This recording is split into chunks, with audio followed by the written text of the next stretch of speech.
왕이 사독에게 이르되 보라 하나님의 궤를 성읍으로 도로 메어가라.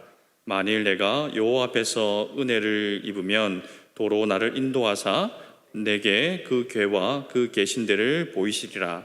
그러나 그가 이와 같이 말씀하시기를 내가 너를 기뻐하지 아니한다 하시면 종이 여기 있사오니 선히 여기시는 대로 내게 행하시옵소서 하리라. 아멘. 자, 우리는 계속해서 복음의 서사시라는 시리즈 말씀을 계속해서 듣고 있어요. 성경 가운데 그 커다란 물줄기가 복음이거든요. 구약에서부터 신약에 이르기까지, 요한계시록에 이르기까지 하나님께서는 이 성경 안에 복음의 큰 물줄기를 곳곳에 숨겨 놓으시고 또 복음을 우리에게 들려주시기를 원하십니다. 그래서 오늘은 사무엘하 다윗의 이야기를 통하여서 그 가운데 새겨놓으신 하나님의 복음의 서사시에 귀를 기울이기를 원합니다. 다윗만큼이나 말 그대로 드라마틱한 삶을 산 인물도 성경에 흔하지 않을 겁니다. 그는 아들이 7명이나 되는 집안의 7째 막내로 태어났어요.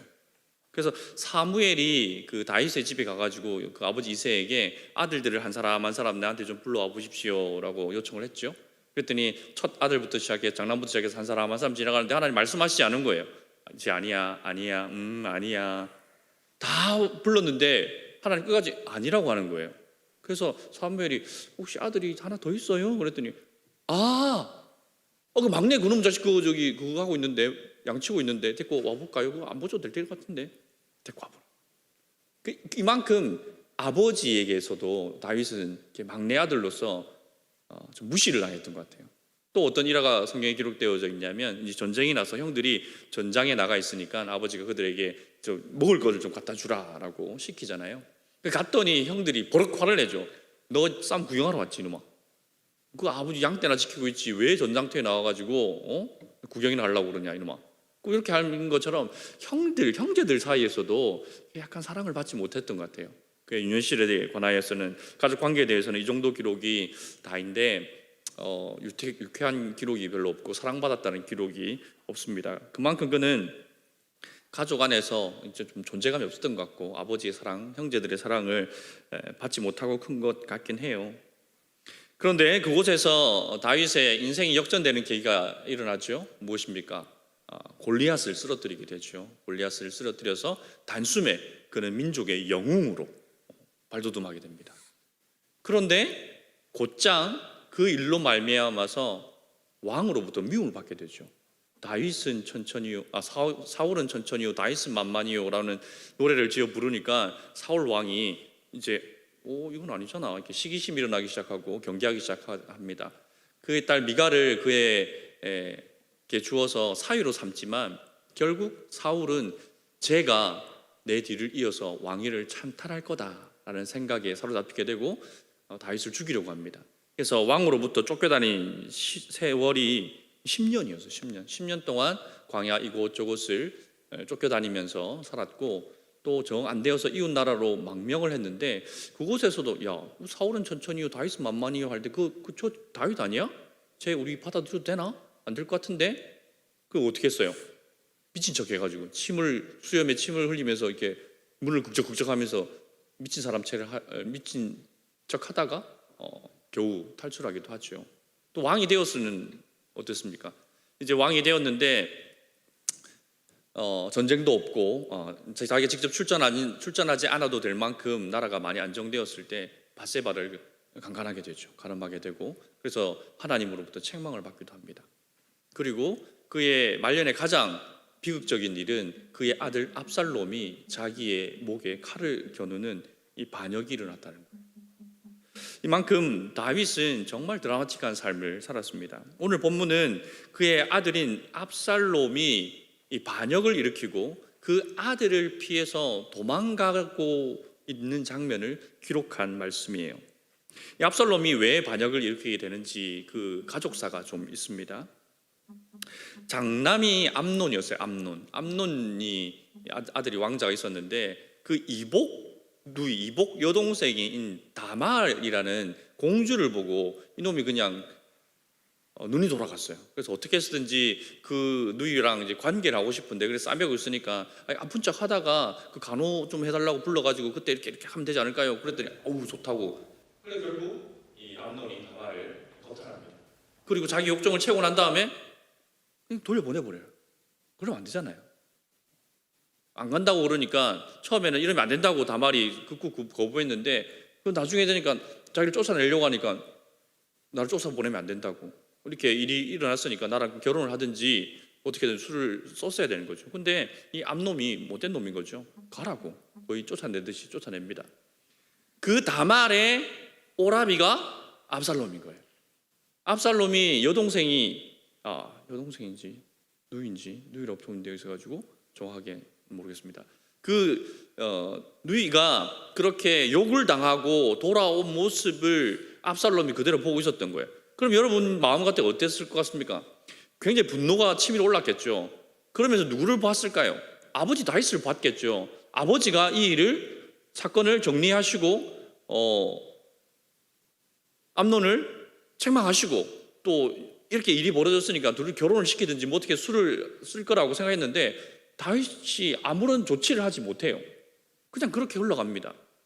그러니까 압살롬이 어떻게 해요? 분을 사귀지 못하고 결국 이복 형인 암논을 살해하게 됩니다. 그리고 아버지 다윗을 피해서 자기 외갓집의 나라 그슬로 도망가서 3년 동안 머무르게 돼요. 3년이 지나는 동안 다윗이 오너라 가거라 뭐 아무 소리를 안 해요. 그냥 방치해 둡니다. 압살롬은 다시 예루살렘으로 돌아오고 싶은데 아버지가 부르지 아니하시니까 꾀를 내어서 결국 그는 예루살렘으로 돌아오긴 해요. 예루살렘으로 오는 것까지는 다윗이 허락을 했는데 또 2년이 지나도록 이 아들을 부르질 않아요. 같은 예루살렘 안에 있는데 불러가지고 혼을 내려면 혼을 내든지 용서해 주려면 그냥 화끈하게 용서해 주시든지 뭐 이렇게 양당 간에 결정이 있어야 되는데 그것도 안 하는 거예요. 그러니 압살롬의 마음이 어땠겠습니까? 답답하기도 하고 속상하기도 하고 그렇겠죠. 그 2년이 지난 다음에 그 요압 장군이 중재를 해가지고 겨우 압살롬이 왕을 아련합니다. 압살롬이 다윗 왕 앞에 호가 땅에 닿을 정도로 엎드려 용서를 빌어요. 그러자 다윗은 얼른 뛰어내려가서 그 아들을 일으켜 세우고 입을 맞춤으로 표면적으로 모든 사건이 일단락이 된 것처럼, 사태가 정리된 것처럼 보입니다. 그런데 그게 끝이 아니었어요. 이미 압살롬의 마음이 다 상할 대로 상한 상태였기 때문에 압살롬은 그 이후로부터 반란을 일으킬 계획을 차근차근 준비합니다. 예전에는 왕에게 재판을 받으러 나갔거든요. 그 다윗에게 가는 길목에 압살롬이 이렇게 자리를 차지하고 왜 가는지 물어보고 그건 내가 처리해 줄 테니까 이건 이렇게 하고 저렇게 하고 그 사람에게 아주 마음을 살 수 있을 만큼, 인심을 살 수 있을 만큼 후하게 그들을 대우해 주기 시작합니다. 그러면서 반란을 준비하다가 헤브론으로 내려가서 결국 반란을 일으키고 그 반란이 결국 세를 얻기 시작하고 성공하기 시작합니다. 그래서 결국 예루살렘까지 진격하게 되는 것이죠. 이제 조금만 있으면 예루살렘으로 압살롬과 그 반란군이 이제 진입하게 되었습니다. 그래서 다윗이 어쩔 수 없이 황급하게 도망가게 되는 거죠. 그러니까 아들 압살롬이 이렇게 반역을 일으켰을 때에 다윗은 아마 알았을 거예요. 내가 똑바로 처신하지 못하고 이 일을 처리하지 못해서 결국 일이 이 지경에까지 이르렀구나. 왜 못했을까요? 많은 성경 주석학자들이 이렇게 해석을 해요. 그도 밧세바를 간음하고 또 똑바로 처리하지 못했던 그 과거의 전력이 있기 때문에 암논에 대하여서 징계하지 못하였고, 또 그 아들 사이에 일어난 이 비극적인 일들을 제대로 다스리지 못했을 것이다 라고 해석을 합니다. 저도 동의합니다. 어찌하여서든지 다윗이 이렇게 압살롬의 반역을 맞서 싸우지 않고 도망하였을 때는 그 반란군의 세력이 급작스럽기도 하고 갑자기 일어났기 때문이고 위력이 컸기 때문이기도 하겠지만, 또 한편으로는 이건 나의 죄에 대한 하나님의 징계라고 여겼던 것 같아요. 그래서 오늘 우리가 읽은 말씀을 보면 만일 여호와 앞에서 내가 은혜를 입으면 나를 인도하사 다시 나를 돌아오게 하시겠지만, 그러나 하나님이 나를 기뻐하지 않으신다면 하나님의 선하신 처분대로 나는 따르겠다라고 얘기합니다. 사독 제사장과 레위인들이 궤를 가지고 그 예루살렘을 떠나려고 했거든요. 근데 그걸 돌려보내면서 했던 얘기예요. 내가 지금 그 궤를 가지고 떠난들 무슨 소용이 있겠느냐라고 하는 거예요. 신하들 입장에서는 이 궤를 가지고 있다는 것은 왕가의 정통성을 주장할 수 있는 가장 중요한, 왕의 인장반지와도 같은 왕권의 정통성을 유지할 수 있는, 주장할 수 있는 좋은 재료임에도 불구하고 다윗은 돌려보냅니다. 또 백성들의 마음속에는 뭐가 있었어요? 우리 지난 시간에 살펴보았던 것처럼 궤와 함께하면 전쟁에서 이길 수 있다라는 그러한 잘못된 믿음들이 백성들한테 있었잖아요. 그래서 어떻게든 궤를 내가 메고 그 자리를 떠나게 되면 정통성도 유지할 수 있고 백성들의 사기도 증장시킬 수 있고 여러 가지 유익들이 많은데 다윗은 다 거부한 거예요. 이거 하나님이 나한테 주신 책망이고 하나님이 하신 일인데 내가 이 궤를 가지고 간들 하나님의 뜻을 내가 거역할 수 있겠느냐라고 합니다. 그러면서 예전 같으면 다윗이 어땠어요? 다윗은 항상 뭔가 일이 있을 때마다 항상 하나님 앞에 기도했어요. 하나님 올라갈까요? 하나님 전쟁에 나갈까요? 말까요? 항상 물었어요. 그래서 하나님이 가라고 하시면 가고 하지 말아면 하지 않았던 그런 다윗이지 않습니까? 그런데 이렇게 큰 일이 벌어졌음에도 불구하고 다윗이 하나님 앞에 뭔가 간구하질 않아요. 기도하질 않아요. 그냥 하나님이 나를 불쌍히 여기셔서 은혜 베풀어 주시면 내가 다시 돌아올 거고, 나를 기뻐하지 아니하시면 나는 뭐 도망가서 어떻게 되든지 그건 하나님 뜻에 맡기겠다. 예전의 다윗의 모습과는 전혀 다르죠. 아니면 이 반란을 진압하게 해달라고, 저 반란군의 세력을 물리쳐 달라고 기도하지도 않고 그냥 그렇게 터벅터벅 길을 떠납니다. 굉장히 처량하게 가는데 막 피 흘린 자여 뭐 이렇게 잘 됐다 막 뒤에서 막 욕하는 사람도 나타나고, 그래서 내가 저 가서 저 인간 죽일까요? 그랬더니 내비두라고. 그렇게 다윗이 예루살렘을 떠나게 됩니다. 다윗이 자기의 잘못과 자기의 죄로 인하여서 이 모든 일이 일어났음을 생각하고 구하지 않고 그냥 예루살렘을 떠났던 것이지요. 다윗이 신하들로부터 배신을 당했습니다. 또 그를 따르던 백성들로부터도 버림을 받게 되죠. 그리고 무엇보다도 가장 사랑과 존경을 받아야 할 아들로부터 반역을 당했습니다. 다윗이 버림받은 일들이 한두 번이 아니긴 한데, 그러나 이번에는 그의 노년이기도 하고 기력이 다해서 기력이 쇠하여져서 그런지도 모르겠지만 그냥 이번에는 하나님께서 나를 건져주실까? 내가 더 이상 하나님께 뭔가 나를 좀 도와달라고 간구할 만한 힘조차 이 성경 말씀 속에서는 보이지가 않습니다. 다윗이 지은 시편 중에 시편 22편이 있어요. 이렇게 1절이 탄식합니다. 내 하나님이여 내 하나님이여 어찌 나를 버리셨나이까? 어찌 나를 멀리하여 돕지 아니하시오며 내 신음소리를 듣지 아니하시나이까? 라고 탄식시를 지어요. 이 시편이 압살롬을 피해서 도망갈 때 지은 시편인지는 모르겠어요. 사울 왕을 피해서 도망 다닐 때 지은 시편일 수도 있고, 압살롬을 피하여서 도망갈 때 지은 시편일 수도 있습니다. 하지만 어떤 상황이든지 간에 다윗은 지금 하나님께 버림받았다라고 생각하고 있습니다. 내가 아무리 기도해도 하나님께서 응답하지 아니하시고 내 상황이 이처럼 급박하고 또 이렇게 큰 환난 중에 있는데도 하나님이 역사하지 않으심을 보면서 그 고난 가운데서 다윗은 하나님께서 나를 버리지 않으셨나라고 탄식하고 있죠. 근데 여러분, 이 시편을 예수님이 인용하십니다. 어디서 인용하시죠? 십자가에 달리셨을 때에 엘리 엘리 라마 사박다니, 내 아버지여 내 아버지여 어찌하여 나를 버리셨나이까? 라고 십자가에서 절규하실 때 이 다윗의 시편을 인용하십니다. 아마 다윗의 이 탄식시가 이때 십자가에서 예수님이 아버지께 탄식을 올려드리기 위하여서 미리 하나님이 준비하신 말씀인 것 같습니다. 예수님이 아버지로부터 버림을 당하셨어요. 여러분, 이런 식의 설교 들어보셨죠? 예수님이 십자가에 오르셨을 때의 그 아버지의 마음이 얼마나 아프셨을까? 저는 그렇게 생각하지 않아요.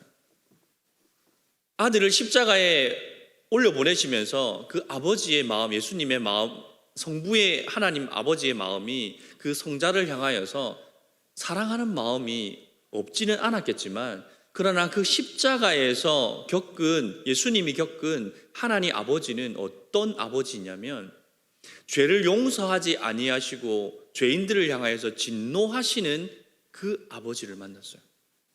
그래서 이렇게 탄식하는 겁니다. 아버지여, 아버지여, 어찌하여 나를 버리셨나이까? 하나님은 왜 예수님을 그 십자가에 오르게 하셨습니까? 왜 예수님은 그 십자가에 오르셔야만 했습니까? 예수님이 그 십자가에 오를 만한 죄가 있었나요? 아무것도 없었잖아요. 아버지께 버림받을 만한 이유가 있었나요? 아무것도 없었잖아요. 그런데 왜 예수님은 십자가에 오르셨고 아버지는 그 아들을 십자가에 올려 세우셔야만 했습니까? 바로 버림받고, 그래서 심판받아 마땅한 자기 백성들의 죄를 대신하여 예수님이 버림받으신 자리가 십자가잖아요. 다윗은 자기의 죄로 말미암아서 이런 고난 가운데 있고, 백성들로부터 버림받고, 자기를 따르던 신하들에게서 버림받고, 자기를 사랑했던 존경했던 백성들로부터도 버림받았습니다. 그는 그의 잘못 때문이기 때문에 다윗이 그냥 아무 말 없이 예루살렘을 떠났던 것처럼 그의 죄와 허물로 일어난 일이기 때문에 뭐라고 변명할 거리가 없어요. 우리도 마찬가지입니다. 우리가 만약에 하나님의 진노를 받고 하나님께 벌을 받아서 지옥에 떨어진다면 우리는 아무런 변명할 것이 없어요. 왜? 그것이 하나님의 자비가 없어서 그렇습니까? 하나님의 사랑이 없어서 그런 거예요? 아니잖아요. 우리가 버림받고 우리가 징계받는 것은 우리의 죄 때문이에요. 그런데 버림받아야 할 우리는 건짐받고, 버림받을 이유가 없으신 예수님께서는 십자가에 오르심으로 말미암아 아버지로부터 버림을 받습니다. 그래서 버림받아야 할 우리가 하나님으로부터 건짐을 받습니다. 그래서 복음은 버림받은 자들을 위한 하나님의 은혜입니다. 아무도 이해해주지 않고, 아무도 사랑해주지 않고, 아무도 나에게 관심을 보여주지 않아서 아프고 힘들 때가 있죠. 버림받은 것 같고, 그래서 나 혼자 광야에 서 있는 것 같은 그런 때가 있습니다. 때로는 내가 하나님 앞에 너무 지은 죄가 많은 거야. 그래서 하나님의 이름을 부르는 것조차 송구하고 죄송스러운 마음이 들어서 아버지의 이름을 부를 수 없는, 그럴 때도 우리가 경험하지 않습니까? 이 정도라면 하나님도 나를 버리셔도 나는 아무 할 말이 없다. 다윗처럼. 그러나 하나님은 어떠하셨습니까? 버림받아야 할 우리를 건지시기 위하여서 아들을 버리시고 우리는 건져내시는 분이 바로 하나님이셨습니다. 그리고 그 일을 이루신 분이 우리 예수님이시죠. 그렇게 우리는 결코 하나님으로부터 버림받지 않습니다. 하나님은 절대로 여러분을 버리지 아니하십니다. 여러분이 어떠한 죄를 지었든지 간에, 여러분이 어떻게 하나님을 배신했든지 간에, 여러분이 어떻게 하나님을 멀리했든지 간에, 한번 구원하시기로 작정한 영혼들을 향하여서 하나님은 결코 버리지 아니하시고 끝까지 그와 함께 하심으로 결국 우리를 수렁에서부터 건져내십니다. 우리가 이 사랑을, 이 은혜를 어떻게 확인할 수 있습니까? 십자가예요. 저 십자가가 내가 너를 결코 버리지 않을 것이라는 하나님께서 우리에게 보여주신 증거입니다. 십자가를 바라보는 순간 우리는 이것을 확신할 수 있는 거예요. 나는 하나님으로부터 절대 버림받을 수 없는 사람이구나. 하나님은 절대 나를 버리지 아니하시고 예수님은 절대로 나를 버리지 아니하시는 분이시구나. 내가 어떠하든지, 내가 누구이든지, 내가 무슨 일을 했든지, 내가 어떤 상황에 있든지 간에 세상 모든 사람이 나를 멀리하고 나를 이해해주지 않고 관심 주지 않고 사랑 주지 않고 비난하고 욕하는 그때라도 단 한 사람, 예수님만큼은 나를 버리지 아니하실 것이다. 이것이 우리의 삶의 밑바닥이에요. 이 이하로 떨어질 수가 없어요. 우리는 예수님이 그 반석 위에, 예수님의 그 사랑의 반석 위에 제일 밑바닥인 거예요. 그러니 이게 어찌 은혜가 아니겠습니까? 오늘 다윗이 배신을 당하고 사랑하는 아들로부터 위협을 받고 충성을 다짐했던 신하들이 자기에게 등을 돌렸을 때 하나님은 그를 버리지 않으셨어요. 결국 반란은 진압되고 그는 다시 예루살렘으로 돌아오게 됩니다. 이런 것처럼 하나님은 끝까지 우리를 사랑하시고 끝까지 우리를 도우시고 끝까지 우리와 함께 하실 것입니다. 우리 사순절 기간 이제 내일부터 고난주간이 특별 새벽 기도회를 시작해서 고난주간까지 쭉 이어지게 될 텐데요. 십자가 많이 묵상하실 거 아닙니까? 십자가 많이 바라보게 되실 것이고 주님의 그 고난이 나를 버리지 않으시겠다는 하나님의 복음의 메시지로 들리시기를 축원드립니다. 그래서 그곳에서 위로받으시고 그곳에서 소망을 발견하시고 그래서 사람들이 날 몰라줘도 세상이 나를 멸시해도 실망하거나 낙심하거나 분노하지 않고 그 하나님의 사랑으로 다시 일어서는, 다시 회복되어지는 그런 아름다운 믿음의 역사가 있는 주간이 되시기를 주님의 이름으로 축원드립니다.